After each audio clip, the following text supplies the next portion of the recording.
Working memory adalah sistem memori jangka pendek yang menyimpan dan mengolah informasi dalam waktu singkat, sekitar 15-30 detik, agar bisa digunakan saat sedang berpikir, belajar, atau menyelesaikan tugas. Sedangkan long-term memory adalah penyimpanan informasi secara permanen atau jangka panjang yang bisa bertahan dari beberapa menit hingga seumur hidup.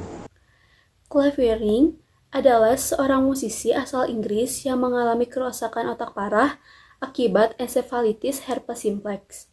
Penyakit ini menyerang bagian penting otaknya, terutama hipokampus yang berperan dalam proses penyimpanan informasi dari memori jangka pendek ke memori jangka panjang.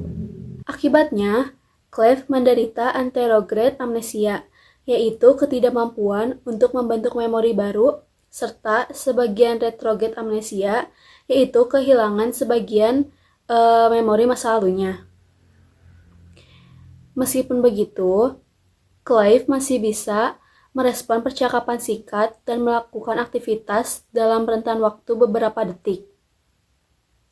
Seperti membaca atau bermain musik. Hal ini menunjukkan bahwa working memory atau memori kerja masih berfungsi, walaupun sangat terbatas dan tidak dapat menyimpan informasi dalam jangka panjang. Yang menarik dari kasus ini adalah, meskipun memori deklaratifnya terganggu, yaitu kemampuan untuk mengingat fakta dan pengalaman, Clive tetap bisa memainkan musik dengan lancar.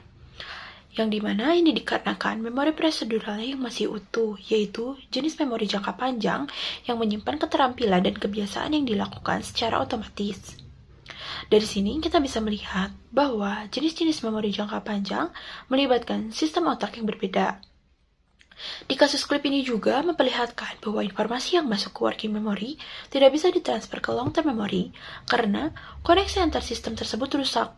Akibatnya, setiap kali perhatian Clive teralihkan, ia seolah-olah reset dan merasa baru sadar kembali untuk pertama kalinya. Secara teori, kasus ini mendukung model memori Atkinson dan Severin yang menjelaskan bahwa informasi berpindah dari sensory memory ke short-term memory lalu ke long-term memory. Pada Clive, proses dari working ke long-term memory tidak berjalan karena kerusakan pada hipokampus. Selain itu, kasus ini juga relevan dengan model working memory dari Baddeley dan Hitch, di mana fungsi seperti central executive dan phonological loop masih bisa berjalan, tetapi tidak terhubung ke sistem penyimpanan jangka panjang.